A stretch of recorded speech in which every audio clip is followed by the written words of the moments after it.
and today I'm going to be talking to you about teaching English in Colombia and my personal first impressions of that. So just a bit of background, I've been teaching here in Colombia for the last 3 months in a private school, a high school mixed with a primary school, so from all the way from kindergarten until year 11 is the school, and it has many students, and I am a co-teacher, which means that I am teaching alongside other teachers, kind of just helping out or organising activities for the students to do in class, or as well as coaching the English teachers, which means just helping them out with their English or any questions that they have, having a conversation with them each week. Okay, so I'm going to share with you today my top first impressions. Okay, so just a disclaimer a little bit is that the following things that I say could be, things that happen all around the world, all across the world.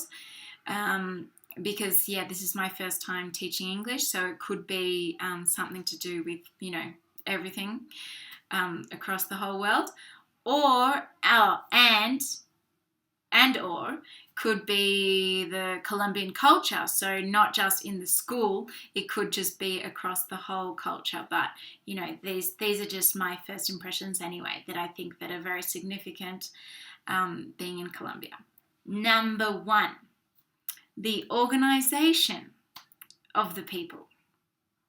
So, for example, I was hired in January. On the internet. I had the interviews, and I was offered the position in January, and I was due to start at the end of March. So that's about 2.5 months. And before starting, I had like an induction thing with another organisation that hired me.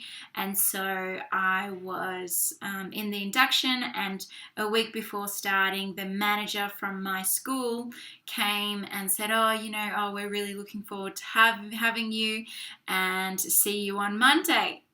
And that's what he said like the week before. He said, see you on Monday. So I went to the school, and I had some classes, and then like casually we went to the manager's office, the person that said, I'll see you on Monday.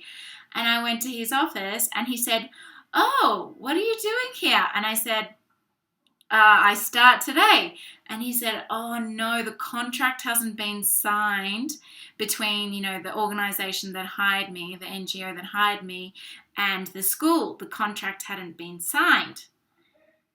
So you'll have to go home, and then we'll call you when the contract has been signed. And I was like, okay. I went home at 11 a.m. And so that was a bit of a surprise, because I didn't know they'd be that unorganized, but I was like, hey, okay, whatever. So that is number 1, which leads on to my point number 2 of communication. Communication between probably the top end, like managers, and the people below. So like obviously I'm going to be below. So the communication doesn't really filter through. So as an example number 1, there was no communication that the contract hadn't been signed. And so I, went on the first day, and then they were like, okay, you can go home now because, the contract hasn't been signed. So I was like, okay, so that's one communication. The next one is that, yes, that morning, the first morning that I was there, the first day, luckily, I had emailed the coordinator that was meant to meet me that morning, and I had emailed her previously saying, oh, look, I'm starting on Monday, so I'm really looking forward to meeting you. So she knew to meet me when school started, but she actually hadn't been told that I was starting that day, even though obviously the manager knew the week before. He said, oh, see you on Monday. And so she didn't know I was coming. And then after a few days, and then finally when I came back to the school when the contract had been signed, which was 2 weeks later, 2 weeks later, I went back and she said, okay, oh, you have class you're going to be with this person all day today. And then so I went and found him, and he was like, oh, hello. And I said, oh, did you know I was going to be with you today? He's like, oh, no, I didn't know. So lack of communication, which may be expected in other places, but that was like a huge thing that no one knew what was going on. No one knew I was going to be there or whatever. And mind you, I wasn't the first, co-teacher they'd had. This is already the 4th year that they had someone there as a co-teacher from a foreign country. Okay, and then next point, number 3, is if you want something, make it happen for yourself. So, for example, the coordinator, she was really nice and friendly with me, and she said, oh, what do you need? Oh, I'll get you a locker key for the staff room, and I'll get you whiteboard markers, because she asked me what I thought I needed. And I said, oh, well, maybe my whiteboard markers because the other teachers had them. She said, oh, okay. And like a couple of days passed and I still hadn't got it, and I thought, oh, well, I'm not going to bother, that's fine. And yeah, I ended up basically just talking to different people and asking different people, and literally asking different people. So I would ask one person, oh, where do I get whiteboard markers from?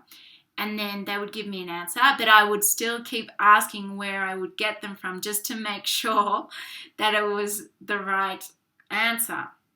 So yeah, finally I got a locker key by going directly to the person that handles the locker keys, and I got whiteboard markers literally directly through to the person and following her to her office to get the whiteboard markers. And another big one was the key to the bathroom. So the teachers have different bathrooms and they're all over the place, but each bathroom has a different key.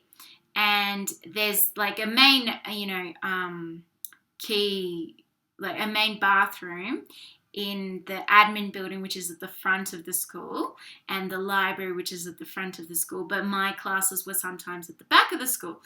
And it was such a pain for me to keep running to the front of the school just to go to the bathroom.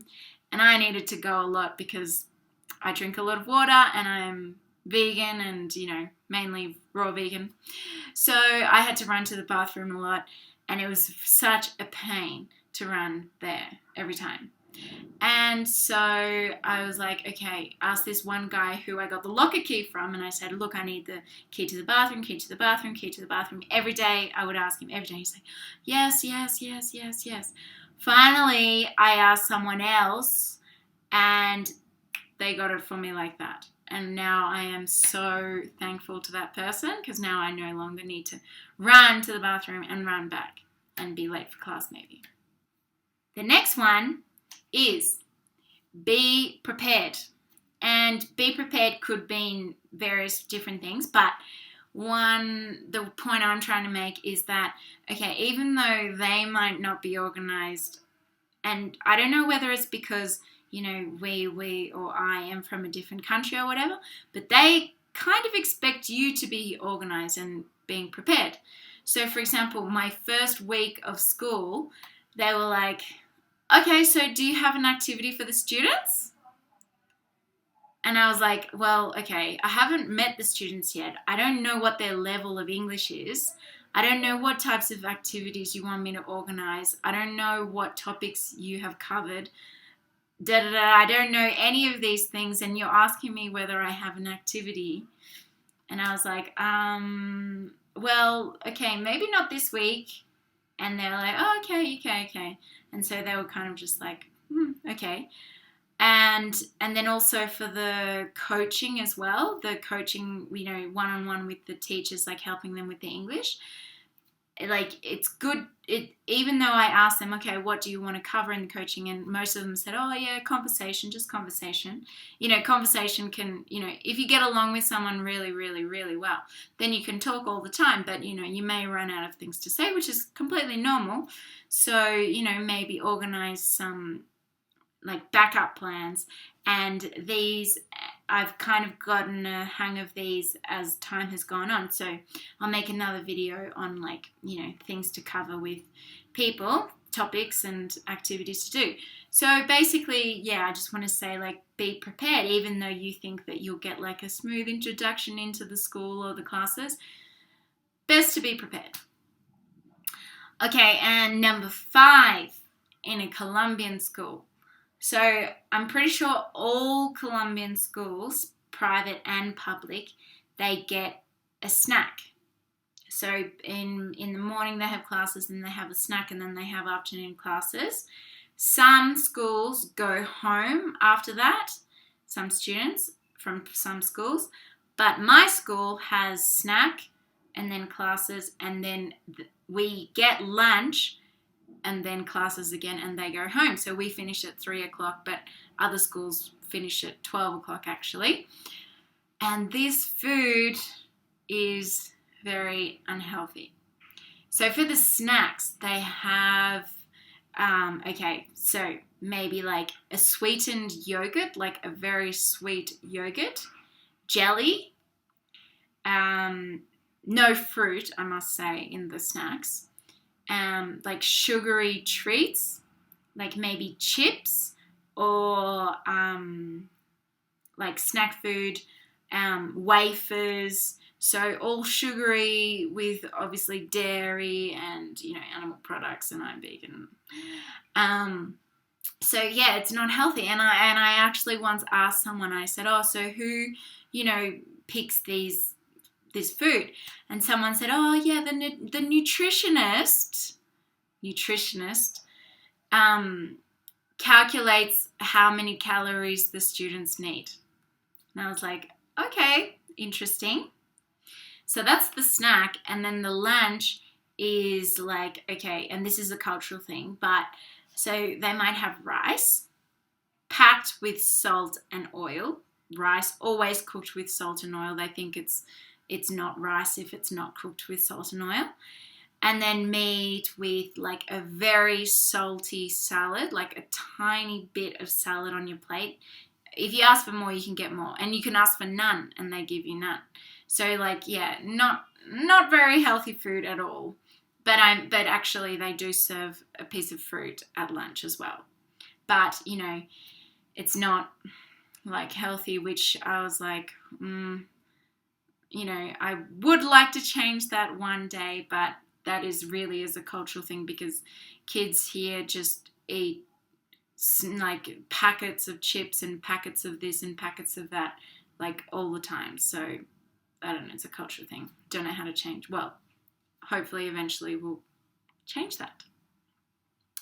Number 6, the student and teacher relationship is really close, which is a great thing. So they're almost like friends, and like if guys enter a class and it's a male teacher, they'll always give them a handshake, you know, say, oh, hi, how are you, teacher?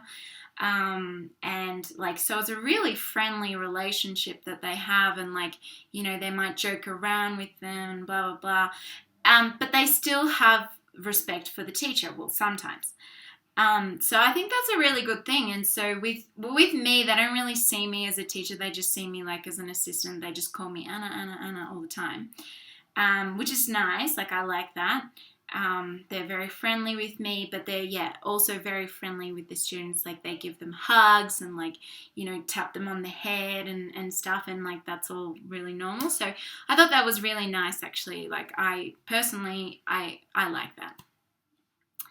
Number 7, so I guess if you don't handle the student-teacher relationship very well, they may take advantage of you.